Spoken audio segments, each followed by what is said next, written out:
अस्सलाम वालेकुम व्यूअर्स, कैसे हैं आप सब। उम्मीद करता हूँ खैरियत से होंगे और अपनी अपनी ज़िंदगी में हर लिहाज से खुश होंगे। अल्लाह ताला आपको दुनिया की तमाम खुशियाँ नसीब फरमाए, आमीन। मुझे और मेरे घर वालों को भी अपनी दुआओं में याद रखिएगा। तो बगैर टाइम वेस्ट किए बढ़ते हैं अपनी कहानी की जानिब। तो जल्दी से अपने हेडफोन लगा लीजिए और किसी अंधेरी और ख़ामोश जगह पर बैठ जाइए, क्योंकि ये स्टोरी आप सबको इमेजिनेशन में ले जाने वाली है।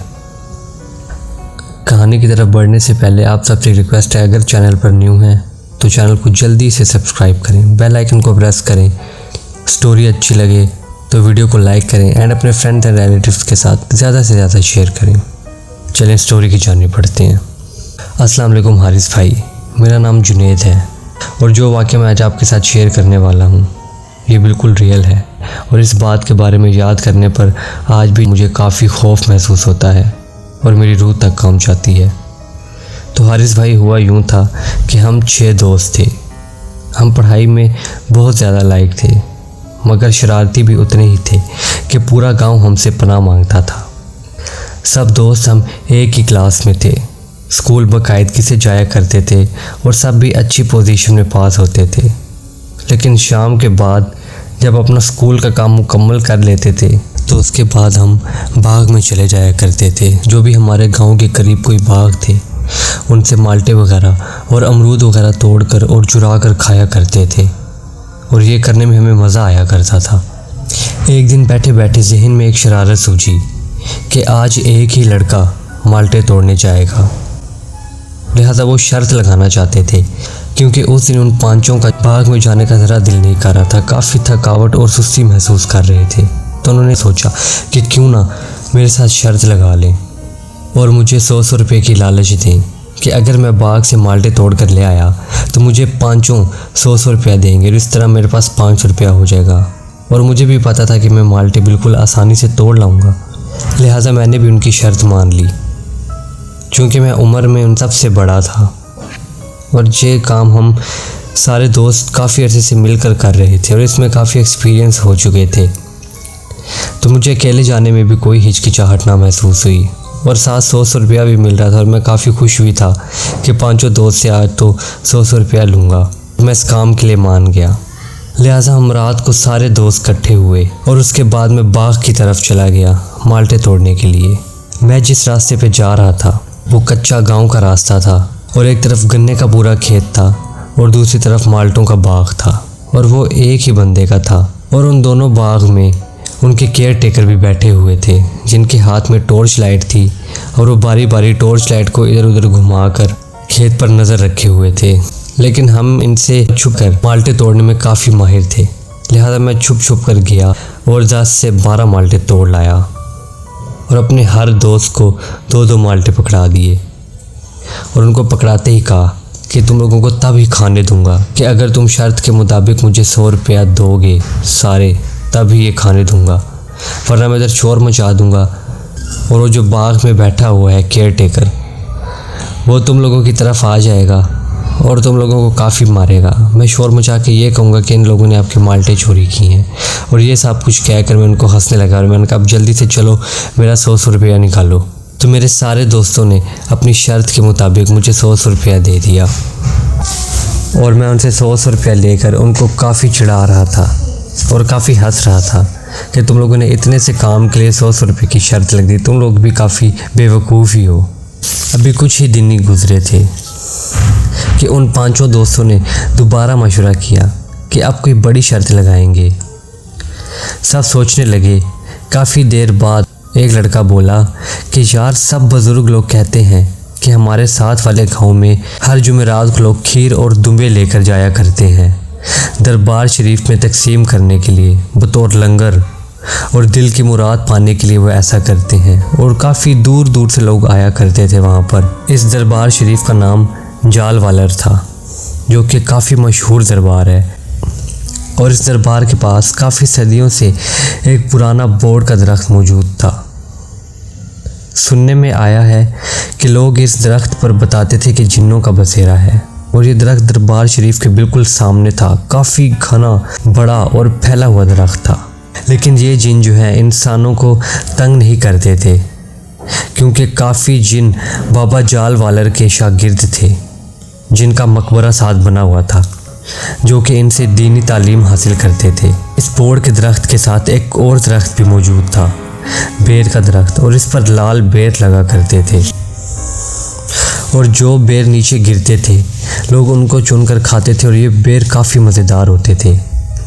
लेकिन अगर बेर नीचे नहीं गिरे होते थे तो लोग ऊपर पत्थर मारकर बेर गिराया नहीं करते थे, क्योंकि वहाँ के बुज़ुर्गों ने इस हरकत से मना किया हुआ था कि दरख्त पर पत्थर मारकर बेर बिल्कुल नहीं गिराने, और इस चीज़ से सख्ती से मना किया हुआ था क्योंकि उस दरख्त पर जिन्नों का साया मौजूद था, बोड़ वाले दरख्त पर भी और इन बेरों वाले दरख्त पर भी।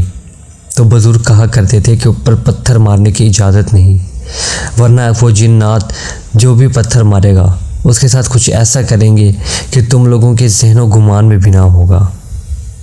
तो लोगों में यही कॉन्सेप्ट फैला हुआ था कि जो बेर नीचे गिरे हुए हों उनको तो उठाकर खाया जा सकता है, लेकिन ऊपर हरगिज़ पत्थर नहीं मारने। तो मेरे पांचों दोस्तों ने यह मंसूबा बनाया कि इस दफ़ा वो ये शर्त लगाएंगे कि मैं उस गांव में जाकर वो जो दरबार के पास बेर का दरख्त मौजूद है बोड़ के दरख्त के साथ, अगर उस पर पत्थर मारकर काफ़ी सारे बेर तोड़ कर ले आऊँगा तो इस दफ़ा हर दोस्त मुझे 500 रुपये देगा। लिहाजा उन्होंने अपना ये मंसूबा मेरे साथ शेयर किया और कहा कि क्या तुम उस दरख्त के पास जाकर जो दूसरे गांव में मौजूद है, हालांकि उस दरख्त के बारे में मैंने भी सुना हुआ था, लेकिन ये नहीं सुना हुआ था कि उस दरख्त पर पत्थर मारने से इंसान के साथ जिन्नात क्या करेंगे। ये ज़रूर पता था कि कुछ बुरा करेंगे, लेकिन मैं इस बात पर यकीन नहीं करता था। और इस दफ़ा तो वो 500 की शर्त लगा रहे थे और मुझे शर्त के बदले 2500 रुपया मिलना था। तो उन सब ने अपनी शर्त का इजहार मुझसे किया और मैं फ़ौरन से मान गया, और हमने डिसाइड किया कि अगले दिन रात के 8 बजे हम इस गांव से उस गांव की तरफ जाएंगे। और हमारे घर वाले हमसे कोई इतना सवाल नहीं किया करते थे क्योंकि हम बड़े थे और उस ज़माने में हमारे जितनी एज के लोग काफ़ी मैच्योर हुआ करते थे और काफ़ी देर रात घरों से बाहर भी रहा करते थे या एक दूसरे के डेरों पर भी रहा करते थे, और घर वाले इस बारे में कोई सवाल नहीं किया करते थे। लिहाजा हमने अगले दिन का प्लान बनाया कि रात 8 बजे हम उस गांव की तरफ जाएंगे, क्योंकि तब वहाँ पर कोई मन्नत वगैरह मांगने वाले भी नहीं होंगे और ना ही दरबार पर हाज़िरी देने वाले होंगे कि जो हमें दरख्त पर पत्थर मारने से रोकेंगे। मैं आराम से दरख्त पर पत्थर मार कर जो है वो बेर नीचे गिरा लूँगा और फिर तुम लोगों की तरफ ले आऊँगा। तो फिर मैंने उन लोगों से कहा कि मेरी भी एक शर्त है कि आप सब मेरे साथ आएंगे और थोड़ी दूर खड़े हो जाना। आप मुझे 500 की बजाय 100 रुपया बेशक कम दे देना, लेकिन तुम लोग मेरे साथ ही खड़े होगे, बेशक थोड़े से फासले पर खड़े हो जाना। इस बात पर सब दोस्त राज़ी हो गए और शर्त अगले दिन 8 बजे हमें पूरी करनी थी, जुमेरात के दिन। सब लोग कल का बेसब्री से इंतज़ार कर रहे थे और ख़ासकर रात के 8 बजने का। लिहाजा अगला दिन शुरू हो गया था। टाइम ही से अपने स्कूल का होमवर्क मुकम्मल कर लिया। काम मुकम्मल करने के बाद सब लोग एक जगह पर जमा हो गए और चाल वालर दरबार की तरफ रवाना हो गए। थोड़ी देर बाद हम सब वहां पहुंच गए थे। पहले तो सब लड़कों ने दरबार शरीफ में बैठकर दुआ मांगी और दरबार पर हाजिरी दी और वहाँ का लंगर खाया। अभी दिन के तकरीबन 3 बज रहे थे और हमें ये काम रात को 8 बजे शुरू करना था। मतलब जो शर्त मेरे साथ लगाई गई थी मुझे उसको 8 बजे करना था। और वैसे भी दरबार शरीफ पर काफ़ी रश था हाज़िरी देने वालों का और मन्नत वगैरह मांगने वालों का, तो अभी तो कुछ नहीं किया जा सकता था। अब रात के तकरीबन 8 बज चुके थे और जैसा कि मैंने अपने दोस्तों को कहा था वो मेरी शर्त के मुताबिक मेरे साथ खड़े होंगे, बेशक थोड़े से फासले पर। तो उन्होंने भी ऐसे ही किया कि मेरे से थोड़ा सा दूर खड़े हो गए दीवारों के पीछे, और मुझे वो नज़र नहीं आ रहे थे, लेकिन ये पता था कि वो वहाँ मौजूद हैं। मैं ये नहीं जानता था कि मेरे दोस्त ही मुझे धोखा दे देंगे और वो मेरे साथ ऐसे मौके पर भी मजाक करेंगे। वो वहाँ खड़े होने की बजाय आहिस्ता आहिस्ता करके उस दरबार से काफ़ी दूर जाकर खड़े हो गए थे। इतने दूर चले गए थे कि उन तक मेरी आवाज़ पहुँचना भी मुश्किल था। अब मैंने शर्त के मुताबिक नीचे ज़मीन से छोटा सा पत्थर उठाया और उसको बेर की तरफ दे मारा 5-6 बेर नीचे गिरे और ये काफ़ी कम थे, तो मैंने नीचे से और ज़्यादा पत्थर उठाए और दरख्त की तरफ फेंकने लगा, तो काफ़ी सारे बेर नीचे गिरने लगे। थोड़ी ही देर बाद मुझे ऐसा महसूस हुआ कि मेरी तबीयत ख़राब होने लगी है, और ये हल्की हल्की तबीयत ख़राब अचानक से बहुत ज़्यादा ख़राब हो गई और मैं ज़मीन पर गिर पड़ा। और ज़मीन पर गिरते ही मुझे ऐसा महसूस हुआ कि मेरे हाथ पांव मुड़ने लगे हैं और मुझे इतनी ज़्यादा दर्द महसूस हुई कि बस मेरी जान नहीं निकली। बाकी सब कुछ मेरे साथ हो रहा था। मैं काफ़ी ज़ोर ज़ोर से चीखने लगा और चिल्लाने लगा, लेकिन उस दरबार के पास कोई आबादी भी मौजूद ना थी और मेरे दोस्त भी काफ़ी दूर थे और उन तक भी मेरी चीखों की कोई आवाज़ नहीं जा रही थी। अब मेरी आंखों के सामने काफ़ी खौफनाक चेहरे आने लगे थे और उसके साथ मेरे बाजुओं और टांगों में काफ़ी शदीद दर्द हो रहा था। और फिर मुझे इतना ज़्यादा शदीद दर्द हुआ कि मैं उस दर्द के मारे बेहोश हो गया। और मेरे दोस्तों ने बाद में मुझे बताया कि जब मैं काफ़ी देर उनके पास नहीं गया और मुझे घंटे से 1.5 घंटा तकरीबन हो चुका था, तो मेरे दोस्त वहाँ जल्दी से पहुँचे।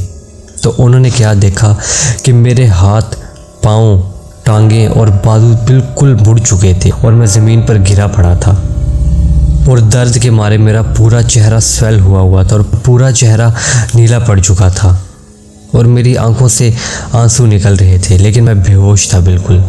ये देखकर मेरे 5 दोस्त काफ़ी ज़्यादा डर गए थे और जल्दी से गांव की तरफ भागे 3 दोस्त, और 2 दोस्त मेरे पास ही खड़े हुए। 3 दोस्त गांव गए थे ताकि वो किसी की मदद ला सकें।